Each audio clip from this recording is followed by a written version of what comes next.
E hoje um ciclo se encerra, uma jornada chega ao fim. Mas o que eu tô falando? Eu vou acabar o canal, coisa do tipo? Não, eu só tô querendo dizer que hoje é o último vídeo do nosso mini curso de gramática. E o tema de hoje, regência, verbal e nominal. Se você gosta desse assunto, fique com a gente e vamos nessa.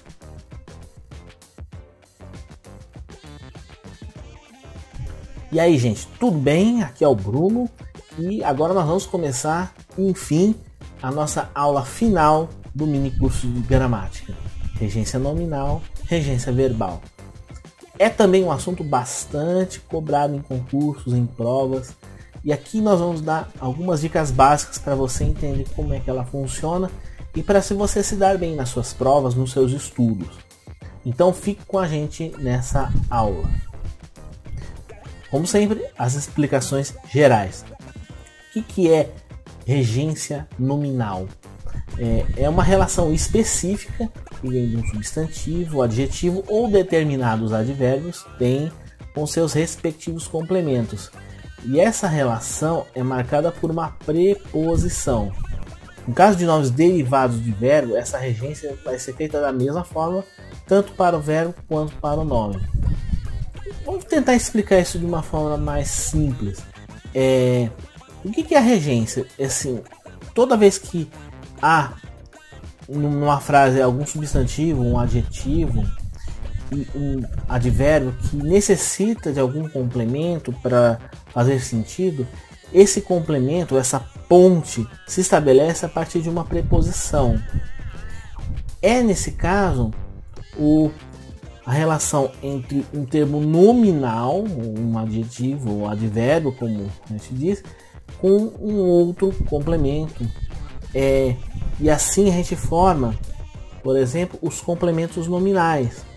Lembre-se na aula dos termos integrantes da oração que os complementos nominais completam o sentido de nomes que fazem parte da oração, geralmente objetos, objeto direto, predicativo, dependendo do tipo de termo que está sendo colocado, mas ele precisa de uma outra construção para fazer sentido, porque não é apenas o verbo que pede complemento, mas certos nomes, certos termos, adjetivos, advérbios também precisam. E nós vamos aqui ver nesse primeiro exemplo como isso funciona. Dois exemplos claros, um envolvendo a relação entre verbo e complemento, e outra relação, um nome e um complemento, na verdade um nome derivado de um verbo. É bom prestar atenção nesse detalhe. Eu devo obedecer aos meus pais. Aqui uma relação simples entre um verbo transitivo indireto, que é o verbo obedecer, porque quem obedece a alguém, e o seu complemento, aos meus pais, que é um objeto indireto. Por que ele é indireto? Porque ele pede uma preposição para fazer essa ligação e assim o sentido da oração se completar. Já que o verbo obedecer pede um complemento, esse complemento seria os meus pais. Mas como o verbo obedecer pede preposição, você obedece a alguém, então obedecer aos, contração, preposição a, artigo os, meus pais. Já na segunda frase, você tem uma oração em que há um nome derivado de verbo. Ele eu devo obediência aos meus pais. Aqui há diferente. Então, obedecer não é um verbo. Aqui um termo é um verbo composto que envolve um verbo principal e um verbo auxiliar, e um verbo no infinitivo que é o obedecer. Aqui é diferente, aqui só tem um verbo, o verbo dever. E obediência, nesse caso, se torna um objeto direto, porque você deve alguma coisa. Como dever obediência, como obediência não tem sentido completo, ele pede mais alguma coisa. Então até que se você disser, eu devo obediência. Ah, tá, obediência a quê? A quem? você precisa de algo para fazer essa complementação. E essa complementação é aos meus pais. Aqui, então, aos meus pais, diferentemente no caso anterior, não é um objeto indireto, porque não está relacionado a um verbo. Ele está relacionado a um nome, obediência. Então, nesse caso, ele é um complemento nominal. Complemento nominal, como falei há pouco, e a gente viu em aulas anteriores, ele é um termo integrante. Então, ele é um termo importante, necessário na sintaxe da oração para que o sentido se complete. Porque sem ele você, como a gente já demonstrou, a oração fica incompleta. Então essa é a relação da regência. No caso são termos nominais, substantivo, adjetivo, advérbio. Não é um termo nominal, mas se inclui nessa regra, que precisa de um complemento para o seu sentido se finalizar, assim, tornar íntegro. Então, esse aqui é um exemplo e a gente pode trazer outros ao longo da nossa aula. Aqui, na verdade, eu trouxe vários nomes que pedem complemento, que pedem alguma coisa para o seu sentido se fechar, se encerrar. Por exemplo, aversão. Eu tenho aversão a baratas, a ratos, ou para, ou por, enfim, são preposições possíveis. Então, eu trouxe aqui alguns nomes preposições que fazem essa ponte. Alguns têm mais, alguns têm menos, mas o objetivo é você entender quais são as preposições que combinam com outras estruturas para poder fazer essa regência. Não é qualquer preposição. E aqui também são só alguns exemplos bem simples, bem conhecidos, mas há muito mais que a gente pode tratar. Devoção. Devoção a Nossa Senhora Aparecida, devoção a um santo, devoção a uma pessoa, ou para com, ou por alguém. Dúvida, tenho dúvida sobre alguma coisa, dúvida em alguma coisa, dúvida acerca de alguma coisa. Horrorar. Eu tenho horror a, por exemplo, morcegos, tenho horror a ratos, tenho horror a sujeira, tenho medo de escuro, tenho medo a, essa é pouco conhecida, geralmente eu uso medo de, medo a, ou de, geralmente medo de escuro, medo de cachorro. Então, obediência, como a gente usa obediência a alguém, a um chefe, ao meu pai, a minha mãe. Ojeriza repulsa, ojeriza a coisas gosmentas como lesmas, ojeriza por baratas.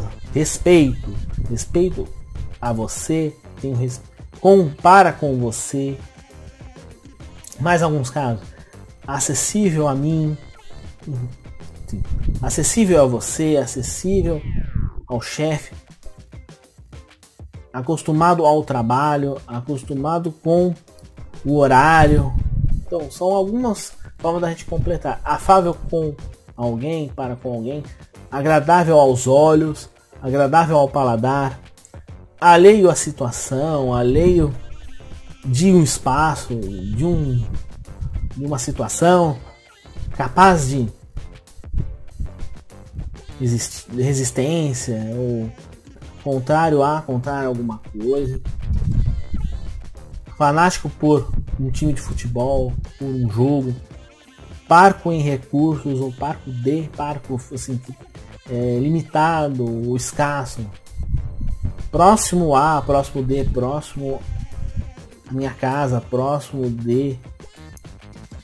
da estação de trem, satisfeito com o meu trabalho, satisfeito com alguém, satisfeito de algo, em algo, por você estar aqui, vazio de sentido, vazio de conteúdo.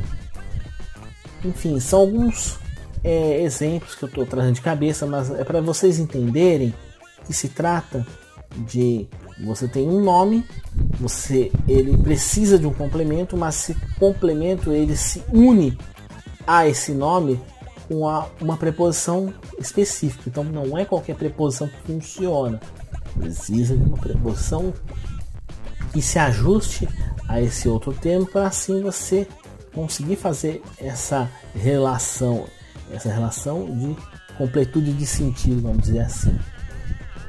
No caso da regência nominal, essencialmente é isso.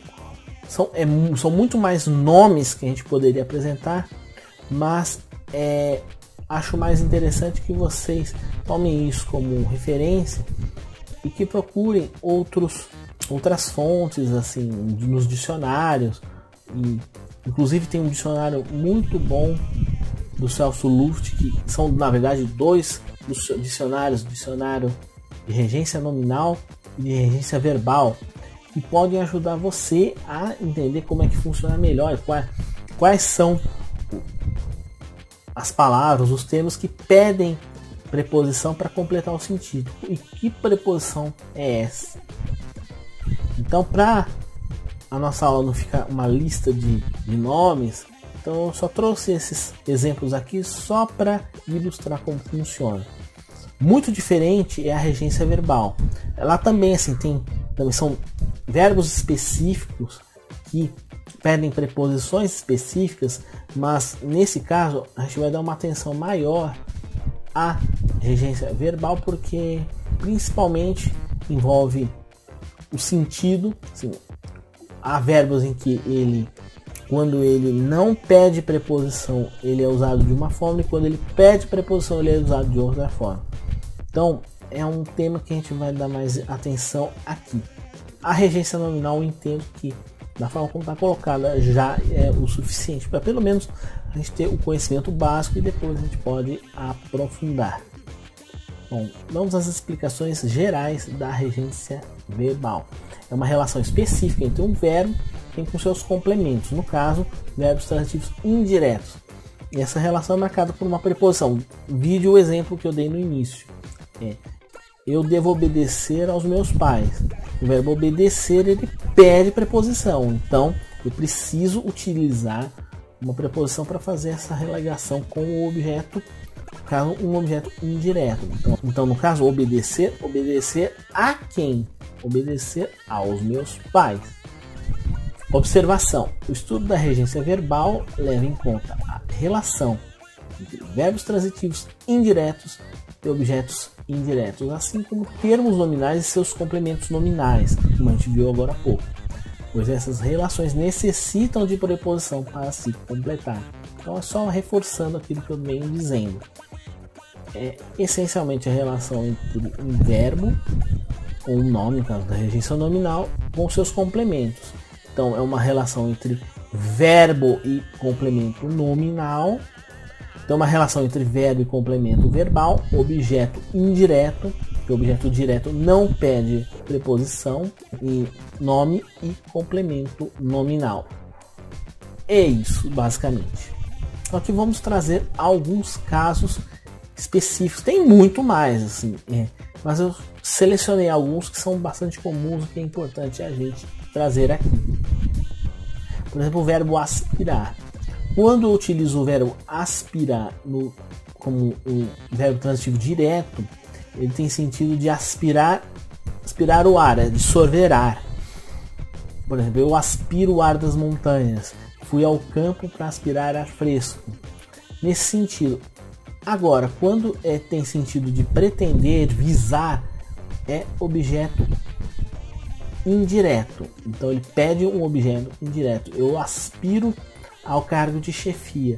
Eu estou aspirando a função de assessor parlamentar. Então esse A, ele é um A com crase, porque ele vai pedir a preposição, o verbo aspirar a algo, e mais o A relativo à função. A função pede um artigo. Então a preposição mais a de artigo junta dá um A com crase. Então eu aspiro a função com crase de assessor parlamentar.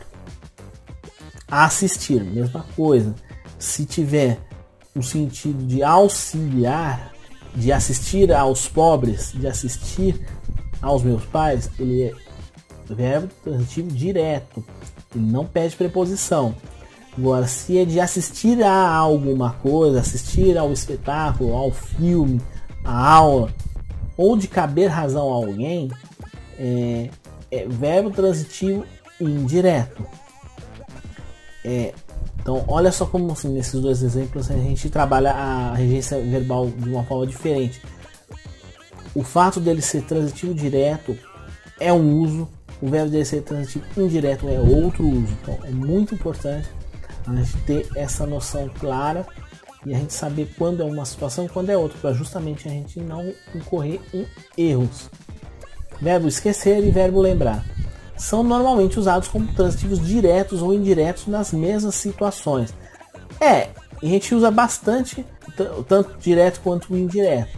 A diferença principal é que quando a gente usa como verbo transitivo indireto, ele é pronominal. Então eu preciso usar eu me lembro de você, você se lembra de mim. Essa é a diferença.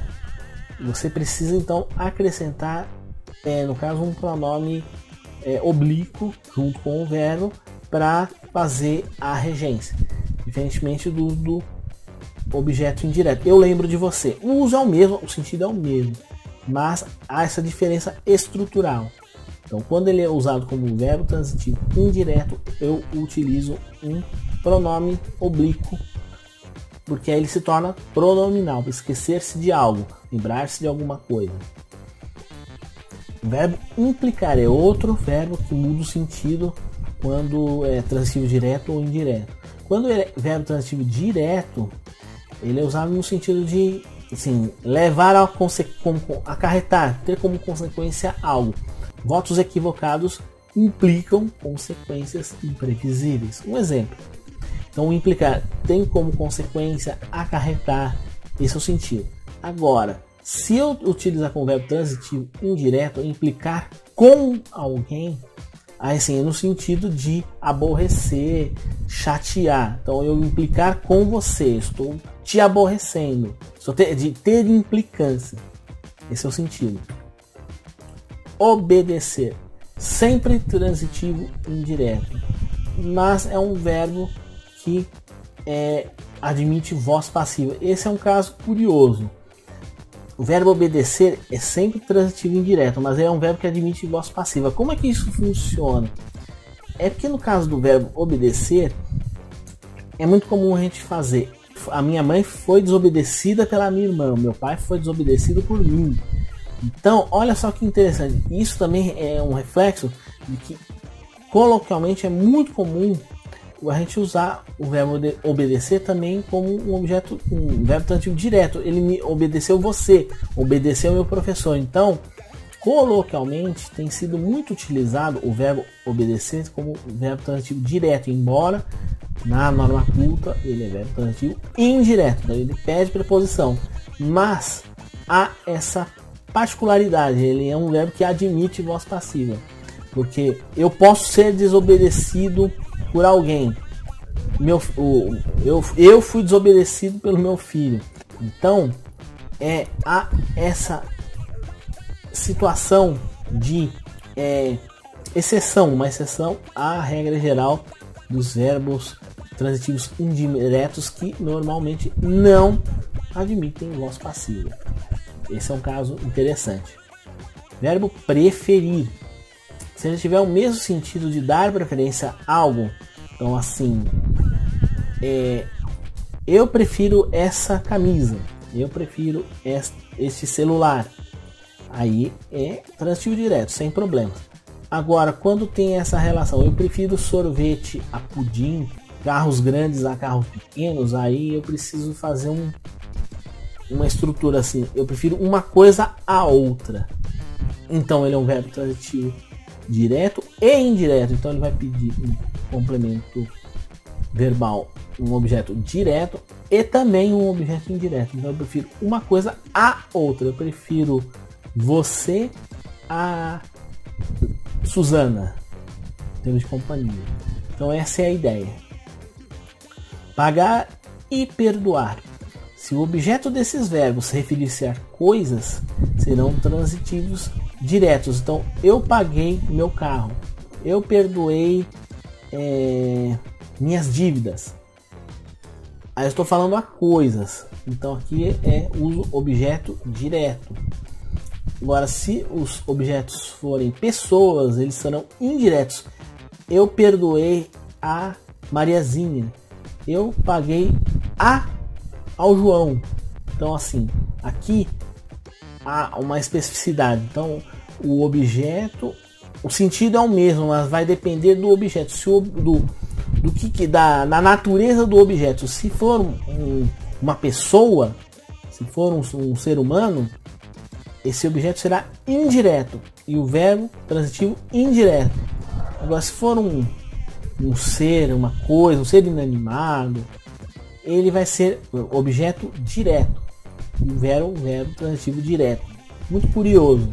Nesse caso, o sentido não se altera, mas a natureza do objeto vai determinar se o verbo será transitivo direto ou indireto. E por consequência, o objeto será direto ou indireto.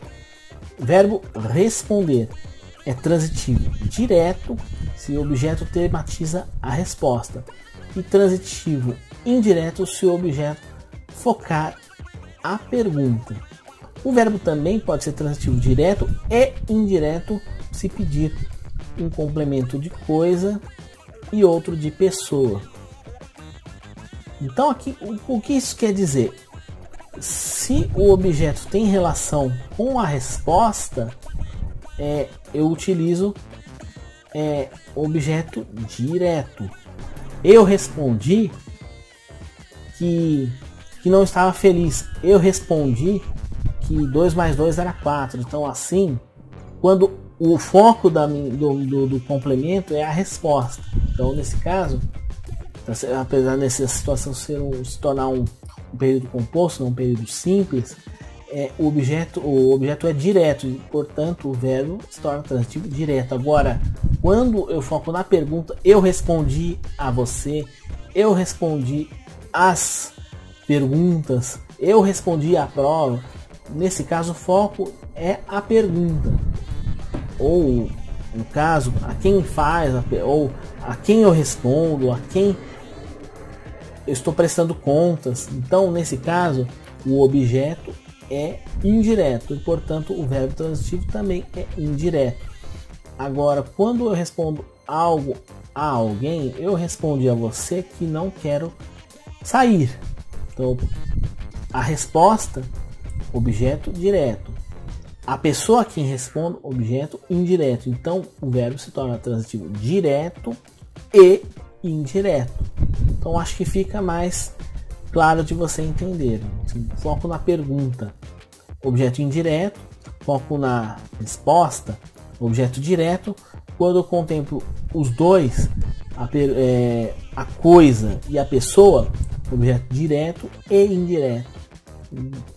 Acho que assim fica mais claro. Portanto, há muitos outros casos envolvendo todos os verbos que eu estou dizendo. Estou só falando dos mais comuns. Por fim, o verbo visar, que até já foi tratado em outros exemplos, que o verbo visar tem que dizer quando ele é sinônimo de mirar, apontar. Eu miro meu arco para atirar, eu miro minha pistola. Ele é objeto direto.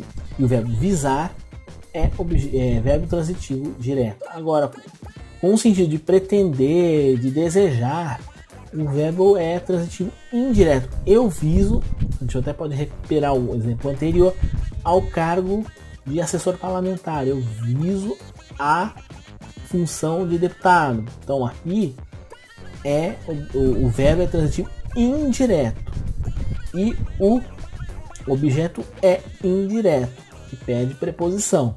Então, basicamente, essas são as regras gerais da regência, tanto verbal como nominal.